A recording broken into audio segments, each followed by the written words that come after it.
Hey guys, welcome back to some more reviews. The Explorer 4 here, the Horror Boy, and today we're getting to a film that I've discussed multiple times.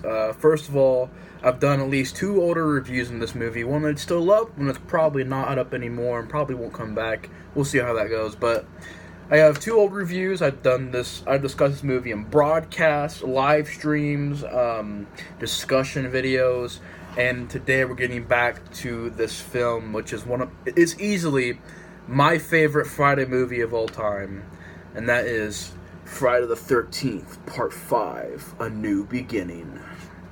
Now, A New Beginning came out in 1985, a year after the final chapter. It's like, they didn't even give a crap. They was like, no bullshit, let's just make another sequel. So it's like, boom, 1 year later, 1985, you had Nightmare on Elm Street 2 come out in 1985. That was a great year for horror. You had a lot of stuff going on in 1985. It was a great year. Was April Fool's Day 85? I think it was 86, but there was a lot of stuff going on in 85. But yeah, great year for horror. 85, 84, 81, 87. Those are all some really great years for horror. 86 too, I forgot to mention that. Now, Friday the 13th, A New Beginning, or A New Beginning, was written by Danny Steinman, who directed a movie called Savage Streets. He also made another movie which was a slasher film, I believe, in the 80s, but I can't remember what it was called. The Unseen, that's what it was called. He made The Unseen and Savage Streets, and he made this movie. Those are pretty much his three known movies. Before those movies, he directed a lot of porn, and there's even some behind the scenes of this movie that they wanted to make some porn scenes in this movie, but we'll get to that in a second. But unfortunately, this movie gets a 4.8 on IMDb, and this is one of the most controversial Friday the 13th films of all time because of the twist and the ending, which, I would say, spoiler alert, but this movie is 30-something years old. If you haven't seen Part 5, like I said, if you haven't seen all the Jason movies by now, it's like, it's like, why haven't you, man? It's a great series. Awesome movies. I mean, hell, the first 5, I love all of them. I even love Part 6. But this movie, I love to death. I love everything about it, even the flaws, even the bad things. That's why, and luckily this movie nowadays is getting more of a cult following. Like, I know Pizzal, this is his favorite one. I know Rambo Afterlife likes this movie. My friend John likes this movie. My friend Steve, I think, likes this movie. There's quite a few YouTubers that think this is the, either their favorite or one of their favorites. So that's a really good thing. That's a really good sign. But back in the day when I first got on YouTube and I first got in these Facebook forums and stuff like that, and Twitter forums and stuff, not forums, but you know what I mean, Twitter pages, and started following fan clubs, stuff like that, I remember a lot of questions coming up about what your favorite Friday the 13th film was. And for me, mine has always been Part 5. And I've kind of, over the years, said I bounced back and forth. But let's be honest, man. Part 5 is just too intertwined with my soul that I cannot deny anymore. I mean, I have a t-shirt, I had a poster that got ripped, and I was so angry about that because I was like, damn it, man, I think what happened was something fell off the shelf and ripped it when it fell off the shelf. Like, it fell onto the poster and ripped it off. I was like, damn, son, it sucked. Because I didn't pay a lot for it. It was like honestly, $5 for that poster. But the t-shirt I had a poster, I have this, I have the deluxe edition. One day I want to get a Blu-ray of this. I want to get, if I get another poster, on my old review for this movie, that's the poster I used for this review, or that's the poster I had bought. So if you go and look at my old review thumbnail for this movie, that's the poster I got. It's an alright poster, but I don't know why, but I would rather have the one with the hockey mask on it. Not this hockey mask. There's like one with the really, I don't know, it's a bad looking movie cover, but for some reason I like it. And that goes into a lot of things in this movie as well. There's some things in this movie that would bother a normal person viewing this movie, but for some reason, I end up loving it. The twist, the ending. Not a fan of the very, very ending, but we'll get to that.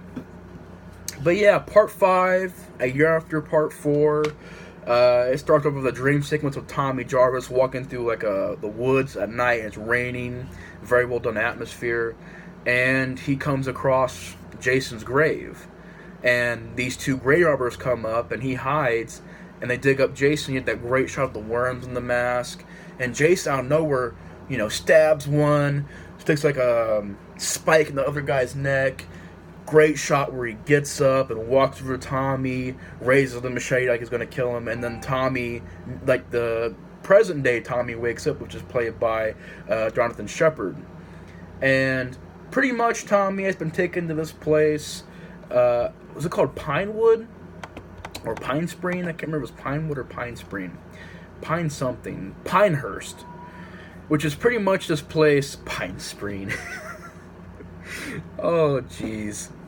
Man, I swear I got the worst memory of all fucking time. But Pinehurst, and it's this place, I guess, near Crystal Lake, which, it doesn't bother me, but, like, in certain Jason movies when there's no Crystal Lake, it's just like, even Jason X at least had a simulation of the lake. And it at least was like a simulation of the camp. Here it's like there's no lake. There's not even a body of water in this movie, I think. So it's like, Even the remake got that. But I don't know. Just for some reason, rewatching these movies again, going back and talking about them again, it just always bothered me that, like, part 2, or not part 2, part 3 has a pond, not a lake. I mean, even part 4 has one, part 6 has one, part 7, even part 8 has a little bit of Crystal Lake. Does part 9 have a Crystal Lake? I don't remember if it does or not. But there's certain movies in this series where I'm like, without Crystal Lake, it just doesn't feel right. Jason just needs that camp lake atmosphere. But that's not a problem. It's just something that kind of stuck out like a sore thumb to me. But yeah, Pinehurst, it's this place where all these troubled teens go to, teens with mental issues and stuff like that. And they kind of bring these people here in a big group. You had the leader of the group, pretty much the guy that runs things, and he's a pretty good actor. He's also a pretty good character. You think he's the lead, actually. You really would think he's the lead, too. Sorry, I got some water over here, but, you would think he's the lead of the movie. He looks like the lead, but, the way things play out, that's not how it is. But you have Tommy go there, and you meet Pam, who was our heroine of the movie. She's our second lead. Well, she pretty much is our real lead. And there's her, then Tommy, and then Reggie, the Reckless, which is an awesome character. And, Tommy moves in. He meets Reggie. You scared of spiders? You scared of spiders on strings? Man, you are one scared cat. I love Reggie the Reckless in this movie. Great job. I want to get his name. What is his name? It's not pop up in the cast. Before I start doing reviews, I should really read these cast lists, because there's some cast members I can never find their names. But Reggie the Reckless, I remember his name, like, it's there, but I just can't remember right now. But yeah, Reggie's there, and he kind of pranks Tommy. Tommy still has the mask from the last movie. And I like Tommy in this movie, because he's not, like, in part 6, Tommy seemed, I don't know, it's like way different than this one. And I think this one is considered like an actual sequel. This is considered canon.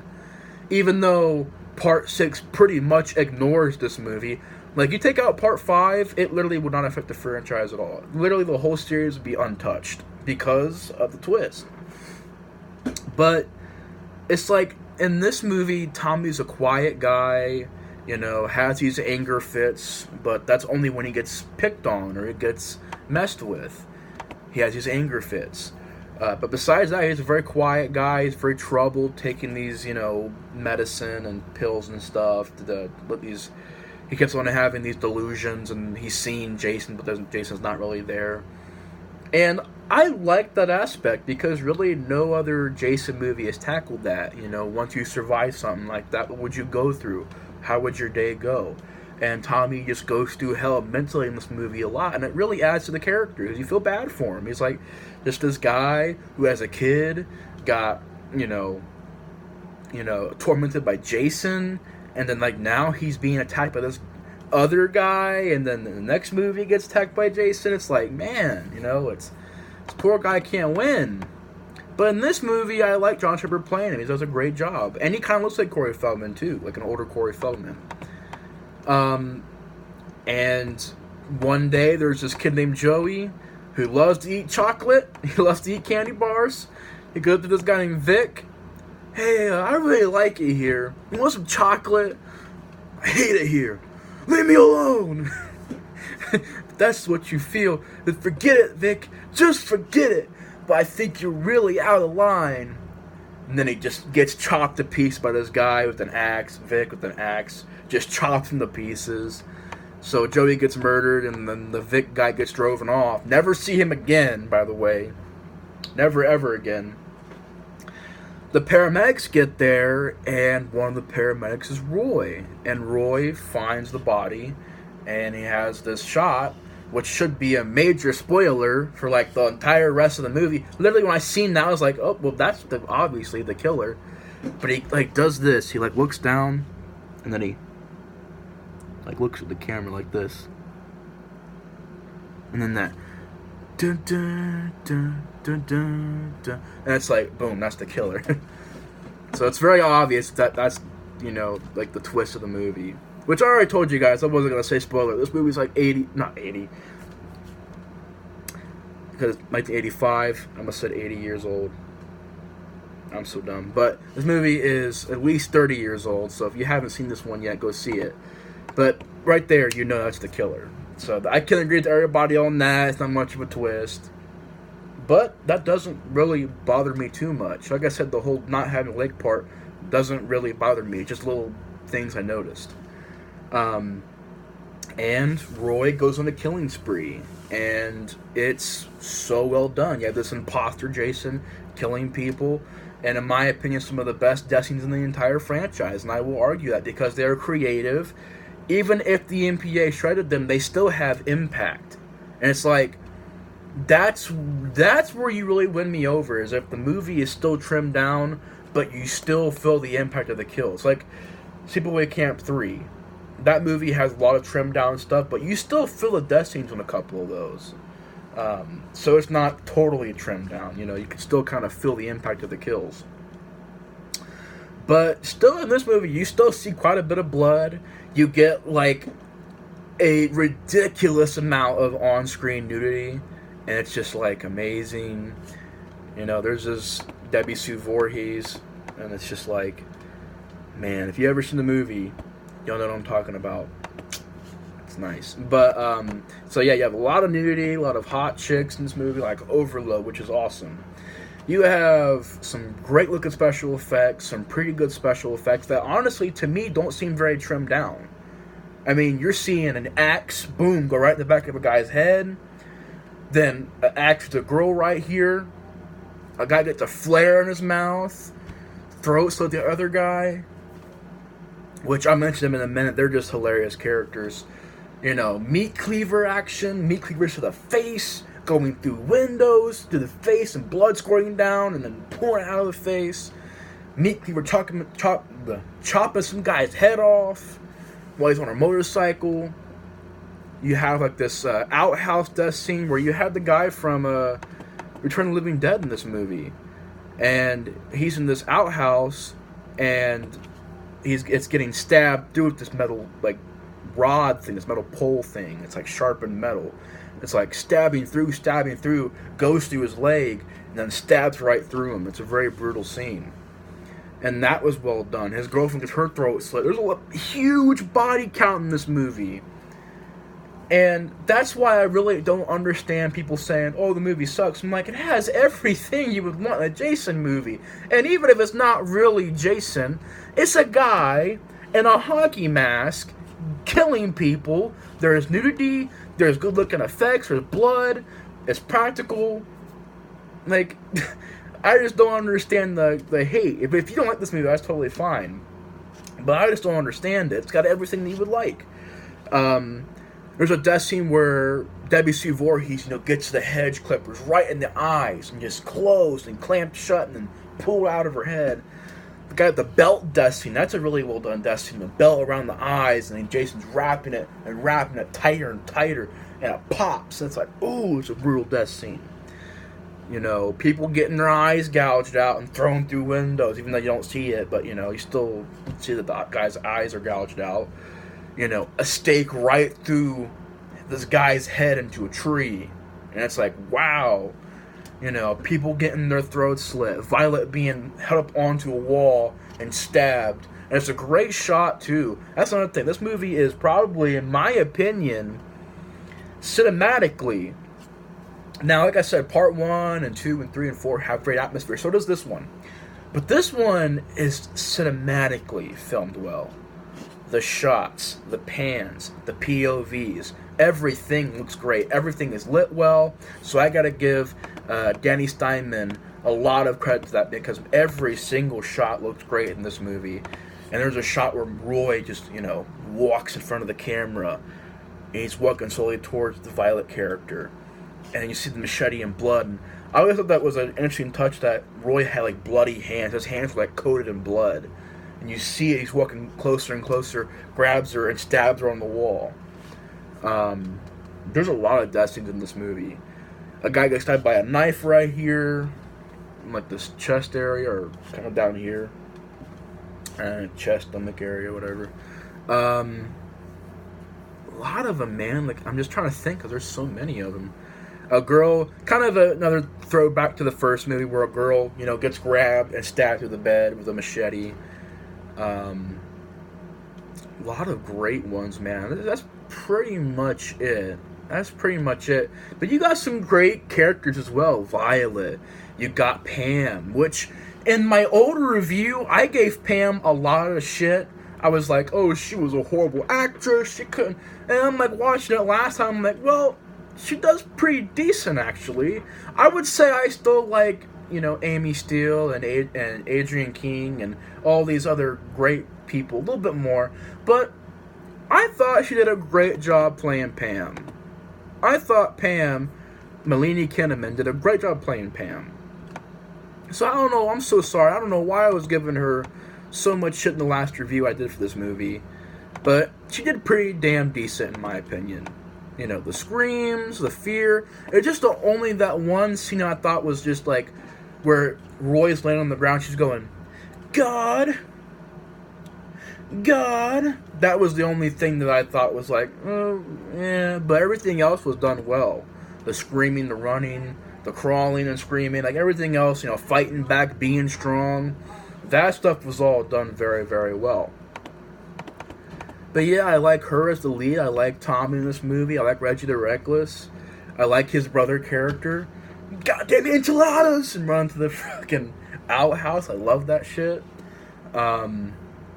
Reggie's grandpa seemed like a really cool guy, making sure Reggie's not, being rude or anything like that. Reggie, watch it, that's a cool character. The stuttering kid, I want to make love to you. And then the girl laughs in his face. I'm like, oh. So my boy got dumped right there. He got, nope. Poor guy. All he wanted was some loving, but she wouldn't give it to him. And that's all right, man. I'm just joking now, but I'm sorry. I have so much fun reviewing this movie because the movie is fun. I mean, how can you not have fun watching part 5? That's my only thing, man. If you cannot have fun with this movie, the Ethel character, I mentioned her too. Eat your fucking slop. I love it. And Junior, she's chopping this chicken, going ee-yah. He's like, ee-yah. She's like, you dumb dildo. I love Ethel. She's just one of the best characters in this whole goddamn series. Carol Lochtel.